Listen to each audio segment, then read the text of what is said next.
हमारी कलीसिया की परंपरा के अनुसार हम खजूर इतवार अथवा होसाना इतवार मना रहे हैं। होसाना शब्द का अर्थ है कि प्रभु हमें बचाइए। होसाना का मतलब प्रभु से विनती लोग करते हैं कि प्रभु हमें अपनी विपत्ति से, हमारे संकटों से, हमारे तकलीफों से हमें उबार लीजिए। होसाना शब्द का मतलब ये है। तो प्रभु यीशु मसीह जब अपने जीवन की कुर्बानी देने के लिए यरूशलेम जा रहे थे, तो उन्होंने अपने शिष्यों को सामने वाले गांव में भेजते हुए उनसे कहा कि तुम सामने वाले गांव में जाओ, वहां तुम्हें गद्दी मिलेगी और उसका बछड़ा भी मिलेगा, दोनों को खोलकर मेरे पास ले आओ, क्योंकि मैं उनके ऊपर सवार होकर मैं यरूशलेम में प्रवेश करेगा।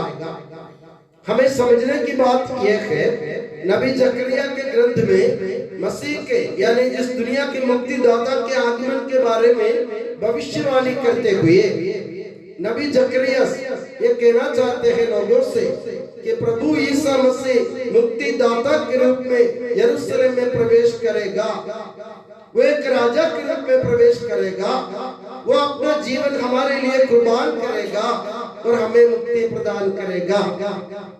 मगर सोचने की बात यह है, हमारी दुनिया के दस्तूर आप जानते हैं, जब कोई बड़े राजनीतिक नेता कोई दौरे पर निकलते हैं तो उनके आगे पीछे गाड़ियों के बहुत बड़े काफिले आपको दिख जाते हैं। कम से कम 20-25 गाड़ियां एक नेता के आगे पीछे घूमती है, चलती रहती है और लोग नारा भी लगाते हैं। प्रभु यीशु मसीह जब अपने जीवन देने के लिए, अपने प्राण की आहुति देने के लिए यरूशलेम में प्रवेश करना चाहा, तो उन्होंने शिष्यों को समझाया, तुम गद्दे के बच्चे को मेरे पास लाओ, गद्दी को मेरे पास लाओ और उसके बच्चे को लाओ, क्योंकि मैं उनके ऊपर इसलिए सवार होऊंगा, मैं राजा जरूर हूं मगर मैं सेवा करने आया हूं। अधिकार और राजत्व पद जो हमें मिला जाता है वो सेवा के लिए दिया जाता है। अक्सर लोग ये समझते हैं अधिकार पर होने के कारण या अधिकारी होने के कारण, कोई पद पे बैठने के कारण मैं अपना आदेश दूसरों पर चला सकता हूं, उनसे सेवा ले सकता हूं। प्रभु मसीह कहते हैं सेवा देने के लिए, लेने के लिए नहीं, सेवा करने के लिए, सेवा कराने के लिए नहीं। एक नेता वही होता है। प्रभु ने अपने जीवन से हमें बता दिया। और आप जानते हैं इस्राएल की परंपरा के अनुसार कोई व्यक्ति, सामान्य व्यक्ति, आम जनता जब भी कहीं दूर जाना पड़ता था तो वे गद्दे के ऊपर सवार या गद्दी के ऊपर सवार हो जाते थे। और उनकी परंपरा के अनुसार जब कोई बड़ा राजा पद ग्रहण करने जाते या कोई बड़ा जुलूस निकलता है राजा का, तो राजा गद्दे के बच्चे पर सवार होता था। तो गद्दी पर सवार होना मतलब विनम्र होना है, सामान्य लोग जैसे होना है, और गद्दे के बच्चे पर सवार होना मतलब राजकीय प्रताप के साथ दूसरों के सामने चलना है। प्रभु कहते हैं तुम दोनों को लाओ, गद्दी को भी लाओ और उसके बच्चे को भी लाओ, बछड़े को भी लाओ। प्रभु ने ये बात हमारे सामने रखना चाहा कि मैं सेवा करने जरूर आया, मैं नम्र विनीत हूं मगर मैं राजा भी हूं। राजा ऐसा राजा है जो युद्ध को दूर करेगा। जकरिया के आज के पाठ से आप लोगों ने सुना, जकरिया के ग्रंथ अध्याय 9 वाक्य 9 से 12, वो कहते हैं, नबी कहते हैं प्रभु मसीह कैसे होगा? प्रभु मसीह ऐसा राजा होगा जो इस दुनिया से युद्धों को दूर करेगा। जब भी कोई राजा के बारे में हम सुनते हैं, पुराने समय में हम जब सुनते थे या अभी भी हम कोई राजा के बारे में सुनते या सोचते हैं, हमको मालूम है कि राजा मतलब युद्ध का, युद्धवीर, जो युद्ध करता है और कराता है, जो दूसरों को अपने अधीन करना चाहता है। उनके पास रथ है, उनके पास घोड़े हैं, उनके पास सैनिक दल है, सेनापति है। ऐसे राजा जो बाण और तीर के साथ सबके साथ युद्ध करने जाते हैं। प्रभु यीशु मसीह के बारे में जकरिया के ग्रंथ में लिखा है वो विनम्र है, वो गद्दे पर, बछड़े पर, गद्दी के बच्चे पर सवार है, वो एफ्राइम से युद्ध दूर करेगा। यानी इस दुनिया से सभी प्रकार के कोलाहलों को, अशांतियों को दूर करते हुए और क्या करेगा? वो योद्धा के धनुष का बहिष्कार कर दिया जाएगा।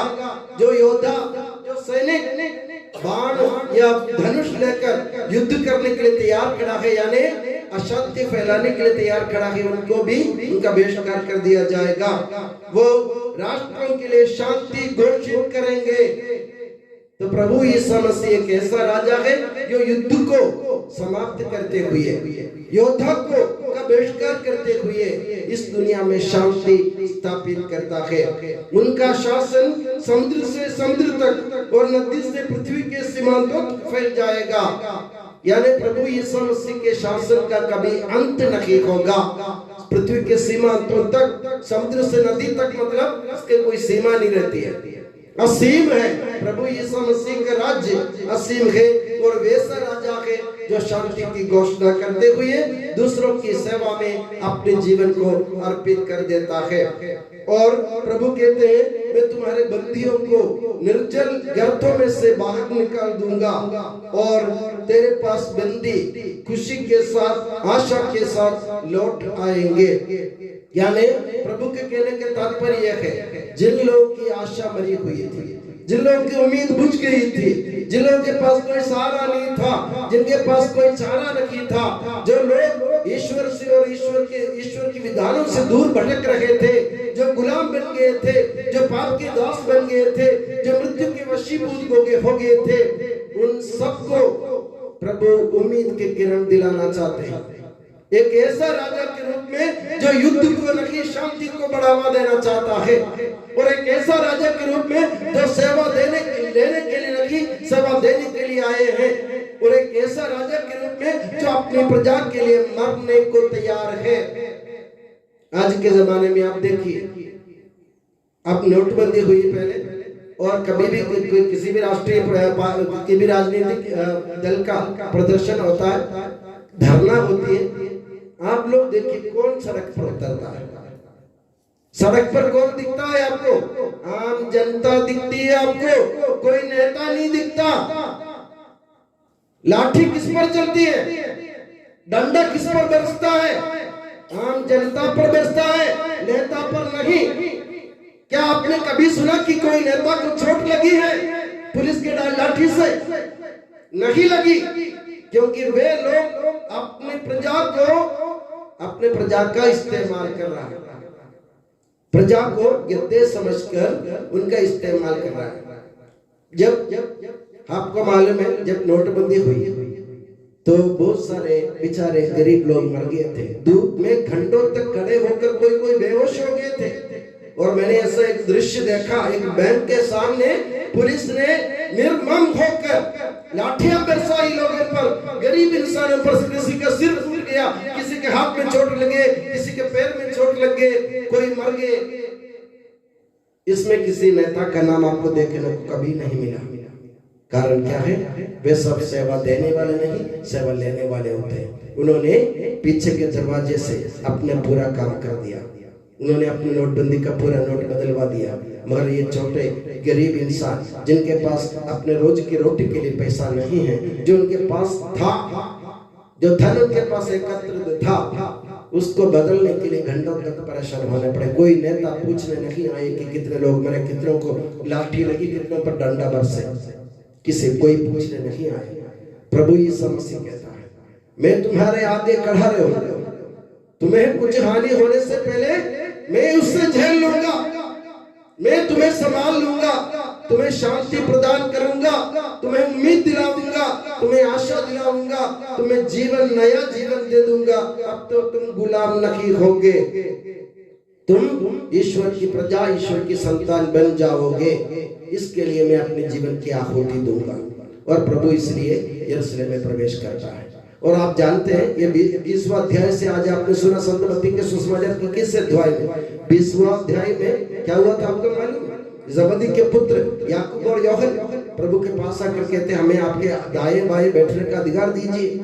वे लोग अधिकार चाहते थे। प्रभु उनको समझाते हुए कहता है, मानव पुत्र यानी यीशु मसीह मुक्तिदाता सेवा कराने के लिए नहीं, सेवा करने और दूसरों के उद्धार के लिए अपने जीवन को देने के लिए आया है।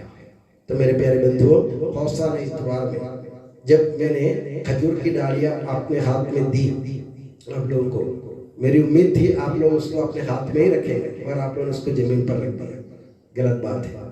मेरा निवेदन है जब तक ये पूजा खत्म नहीं हो जाए ये खजूर की डाली आपके हाथ में रहे, क्योंकि खजूर की डाली एक प्रतीक है जो प्रभु यीशु मसीह जो राजा है मुस्लिम की उनकी हौसला यानी उनकी स्तुतिगान कर रहे हैं। इसलिए आप लोग अपने हाथ में खजूर की डालियां ले लें और पूजा के आखिरी तक अपने हाथ में रहने दीजिए, ताकि हम प्रभु के स्तुति गान करते हुए, प्रभु के सम्मान करते हुए, उनके प्रजा के रूप में उनका स्वागत करते हुए प्रभु को हम अपने जीवन में अपनाए, क्योंकि हमारे प्रभु एक ऐसा राजा है जो शांति प्रदान करता है, जीवन प्रदान करता है और हमें उम्मीद दिलाता है।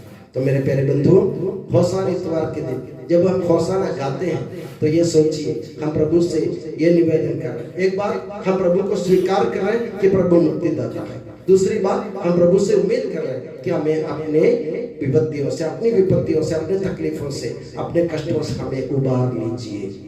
प्रभु यीशु मसीह के अलावा कोई हमें अपने जीवन से उबार नहीं सकता है। इस उम्मीद के साथ ये खजूर की डालियां हाथ में ली होगी, पूरे पूजा पाठ में हम अपने पूरे मन से भाग लें। और मैं दुआ करता हूँ कि प्रभु यीशु मसीह और माता मरियम आप सभी को हमेशा अपनी नियामत की छत्र छाया में सुखी और सुरक्षित रखे। पिता, पुत्र और पवित्र आत्मा के नाम पर आमीन।